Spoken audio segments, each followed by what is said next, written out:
ఓం శాంతి. మనమందరము మన ధ్యానంలో పెట్టుకోవలసిన సంపన్నత లక్షణాలు ఏమిటి? ఈ ప్రశ్నకు జానకి దాది చెప్పినటువంటి జవాబు, దాది చెప్తున్నారు, సంపన్నతకు లక్షణాలు ముందుగా సేవ చేసేటప్పుడు స్వయంలో ఎటువంటి బలహీనతలు, లోటుపాట్లు ఉండకూడదు. సంబంధంలో ఈశ్వరీయ స్నేహం యొక్క సహయోగం ఉండాలి. నాకు ఎవరైనా సహయోగమును ఇవ్వాలి అని అనుకోకూడదు. ఇది నా బాధ్యత, నా పరివారము. నా నరనరంలో పరివారము కొరకు ఎంతో ప్రేమ ఉంటే అప్పుడు సహయోగమును ఇవ్వటం పెద్ద విషయమేమీ కాదు. దాదే అంటున్నారు, ఇది నా బాధ్యత, నా పరివారము. నా నరములో పరివారము కొరకు ఎంతో ప్రేమ ఉంటే అప్పుడు సహయోగమును ఇవ్వటం పెద్ద విషయమేమీ కాదు. ఎక్కడ ఏ కార్యం ఉన్నా అది బాబా కార్యము. పిల్లలు బాబావారు అని నేను భావిస్తాను. సత్యత మరియు స్నేహములు పనిచేస్తాయి. గోవర్ధన పర్వతము యొక్క కథ ఉంది కదా, అందరి చేతివ్రేలు సహయోగము ద్వారా పని అయిపోతుంది. సంఘటనదే బలిహారము. ఒకవేళ ఇందులో ఏ కొంచెమైనా లోపము ఉన్నట్లయితే సంపన్నంగా అవ్వలేరు. పరివారంలో ప్రతి ఒక్కరికి పరస్పరంలో ప్రేమ ఉండాలి. ఒకరిపై ఒకరికి ఉండే స్నేహము ద్వారానే ప్రతి కార్యంలో సంపన్నత వస్తుంది. మనలోని శక్తి, సమయము మరియు సంకల్పాలు అన్నీ సఫలమవ్వాలి. ఏవి నిష్ఫలముగా అవ్వకూడదు.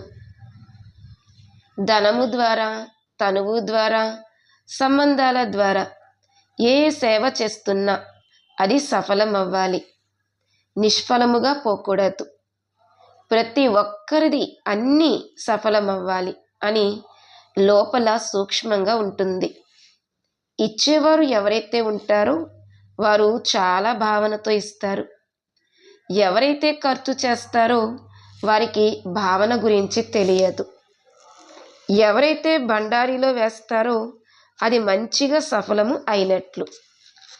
ఏ కార్యమైనా కానీ తనువుతో చేసేవారు ఉంటారు, ధనంతో సేవ చేసేవారు ఉంటారు, మనసుతో సేవ చేసేవారు ఉంటారు.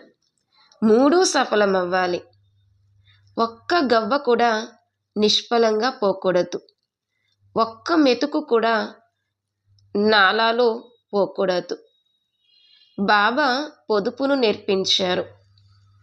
అందులో కూడా మనము సంపన్నులుగా అవ్వాలి. ఇతరులకు ఉదాహరణగా అవ్వాలి. సేవలో, సంబంధంలో ఎకానమీ ఉండాలి.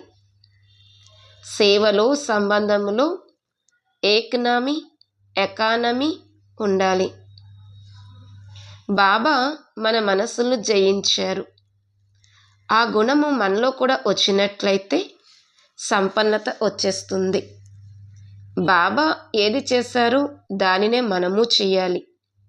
ఇది ఒక అలవాటుగా, అభిరుచిగా అవ్వాలి. దీని ద్వారా యజ్ఞము నడుస్తుంది. యజ్ఞం ఎక్కడి నుండి ఎక్కడికి వచ్చింది? బాబా చరిత్ర ద్వారా, బాబా తపస్సు ద్వారా అందరూ ఫలాలను తింటున్నారు. తపస్సును బాబా చేశారు, త్యాగమును బాబా చేశారు. మనము కూడా కాస్త త్యాగము, తపస్సులను చేసినట్లయితే అప్పుడు సంపన్నత వస్తుంది. రియాలిటీ ఏంటి అన్నది నాలో వచ్చినట్లయితే సంపన్నత నా మెడలోని హారంగా అవ్వటము సహజమవుతుంది. ఒకవేళ మన ఏకతలో లోటు ఉన్నట్లయితే బిల్డింగ్లో బీటలు ఏర్పడితే అపాయము జరుగుతుంది.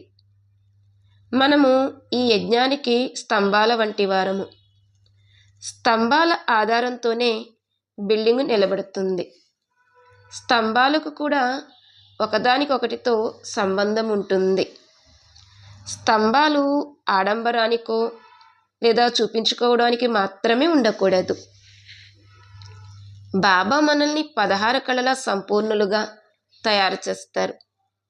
మనమందరం కలిసి సంపూర్ణంగా అవుతాము. ఇందుకోసం స్వయం బాబాతో ఆత్మిక సంభాషణను చేస్తూ ఉండాలి. ఇప్పుడైతే ఆత్మిక సంభాషణ చేసే సమయం కూడా పూర్తయిపోయింది. వానప్రస్థంలో విషయాలు తక్కువైపోతాయి, కానీ చాలా గౌరవం ఉంటుంది. బాబా మనల్ని ఎంతగా పాలన చేశారు, ఎంతగా అర్హులుగా తయారు చేశారు. మనము పరస్పరంలో ఒకరికొకరము గౌరవమును ఇచ్చుకుంటూ ఇతరులను ముందు ఉంచుతాము. కనుక ప్రపంచం కూడా మనల్ని చాలా గౌరవంతో చూస్తూ ఉంది. బాబా మనకు ఏ సూచనలు ఇచ్చినా చాలా ప్రేమతో ఇచ్చారు. చెవి మెలేసినా అది కూడా ప్రేమతోనే చేస్తారు. మీరు ఒకరికొకరు గౌరవాన్ని ఇచ్చుకోవాలి, స్వమానంలో ఉండాలి.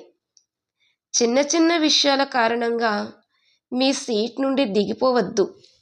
బాబా కూర్చోబెట్టారు, అందులో చాలా లాభం ఉంది.